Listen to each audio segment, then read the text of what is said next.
Welcome to my HIS3375 Digital History in Canada final project. For this final project, I'm going to be looking at these two Call of Duty video games, and we're going to be analyzing how their portrayal of women has changed based on their release dates. Now, I chose a YouTube video for this, which is, why you can see me, because these are video games, and aside from just the oral history of them, there's also, almost entirely a video component too. So we're going to take a look at some video play, we're going to look at some gameplay, we'll look at some websites, and I'll sit and we'll talk. Enjoy.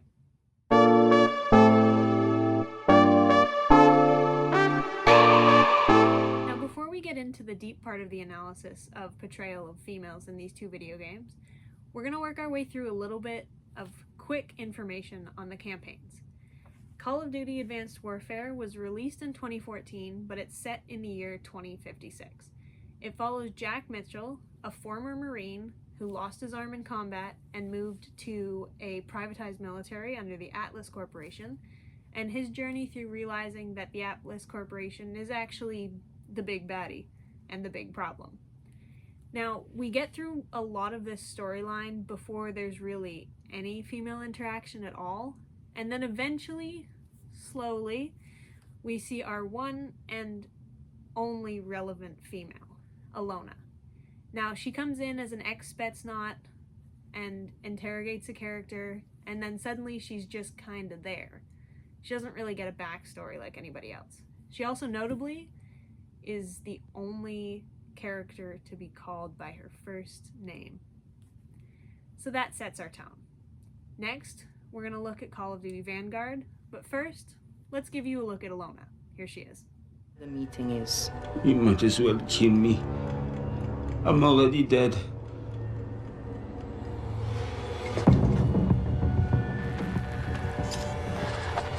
Once she got under your skin.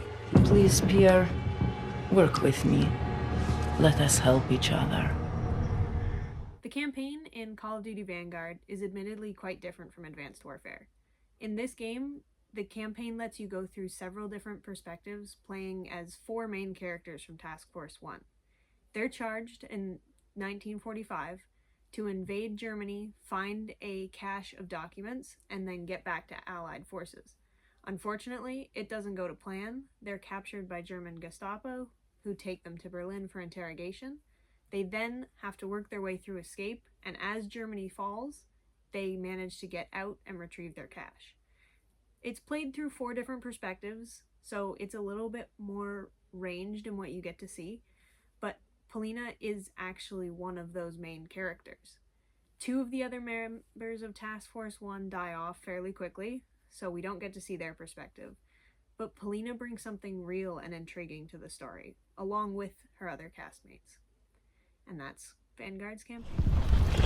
До свидания!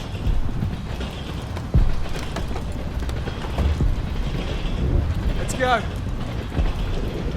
Showtime!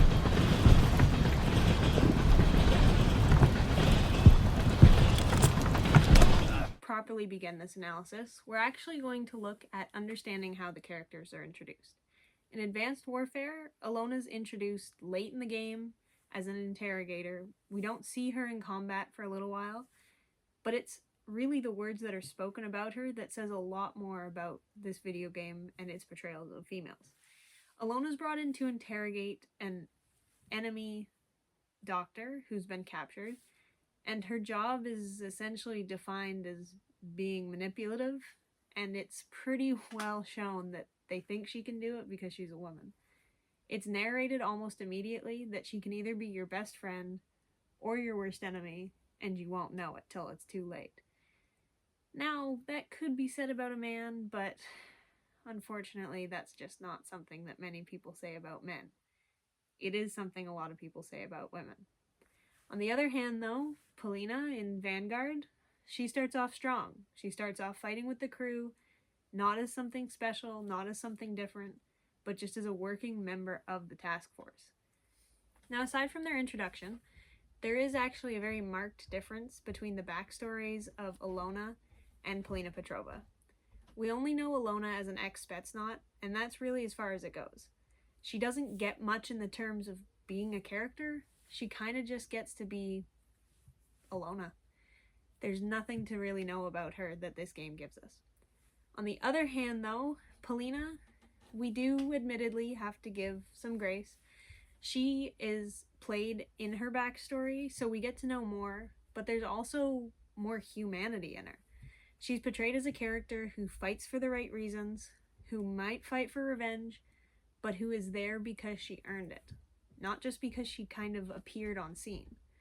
It's a marked difference between how women in 2014 in Advanced Warfare weren't really given much thought, or in 2021, where she's portrayed as a fully functioning person and not just another character. Now, the next part of this evaluation is going to look at how realistic the female presence is. For Call of Duty Advanced Warfare, as I've said, it was released to be about 30 years in the future, 2056. At that time, you would hope that there would be more equality between male and female in armed forces roles, but we just don't see that. The opening scenes are almost entirely male-dominated. Let's take a quick look. We blindly follow anyone who will lead us, giving ourselves over to anything that provides us with a sense of purpose. For me, it was the Marines. I had enlisted 6 months ago with my best friend, Will. Now we were a half world away, being deployed into South Korea. We were brothers in arms. No matter how bad it got, I could always count on him to keep me in line. Cheer up, Mitchell. Can't be all that bad. I guess it's just finally starting to sink in. Now, this is what we signed up for. Well, the old man was a leatherneck, so I didn't really have much of a choice.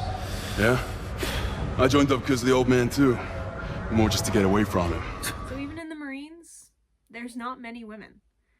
There's hardly any except one journalist who's in a pencil skirt. Because of course she is. Because it's the year 2050, and she's a journalist in a pencil skirt. It's fairly indicative of the times, even if it didn't mean to be. Alona gets pushed off as a side character meant to help when she's kind of useful, but not really all that useful. And for a futuristic game, it doesn't seem to sell women very futuristically. Let's take a look at Vanguard. In realistically portraying women, Vanguard does have a little bit of an upper hand. It's looking into the past rather than the future. And there is a basis for understanding of how women had been treated in the past. For example, Polina Petrova is actually based on a real-life person. She's based on a Red Army sniper named Lyudmila Pavlichenko, who is one of, if not the, best female snipers to have ever existed. She served in the Red Army. She was not a member of an imaginary task force, but her character stands as a testament to the women who fought during World War II. Let's take a look at her. Everyone I love is dead. And the only time I feel anything is when I watch a German beg for his life. So, I am exactly where I need to be.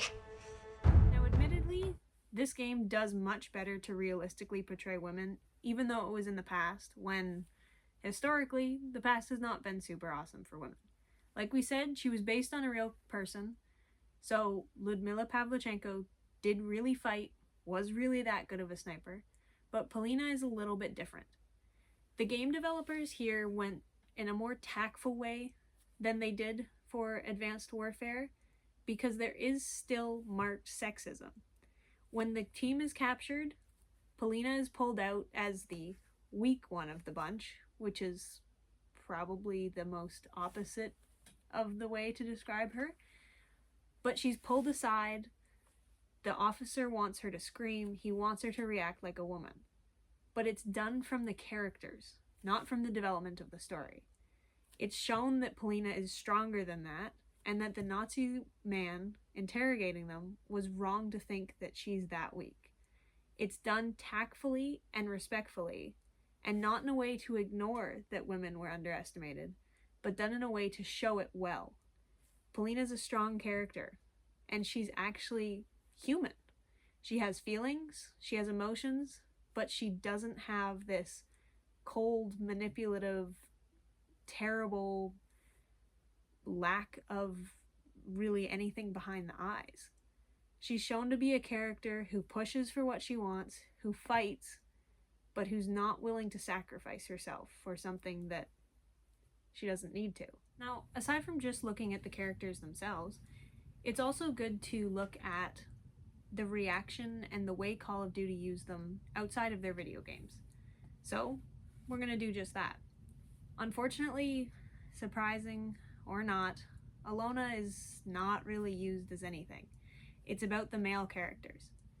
Video gamers and reactionists to this game, a lot of them, if anything, if not some comments about seeing a woman in armor and how unfortunately that seems to make some people upset.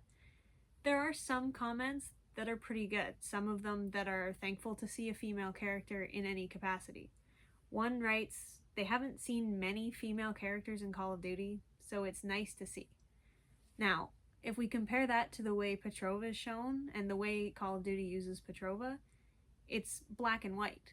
When we look at the release of Call of Duty Vanguard, it was actually Polina's playthrough that was released in advance for people to be excited about this game.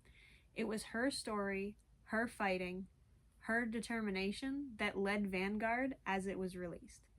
It's a marked difference to show between one game where the woman is pretty well pushed to the side and the other where she's the forebringer to everything.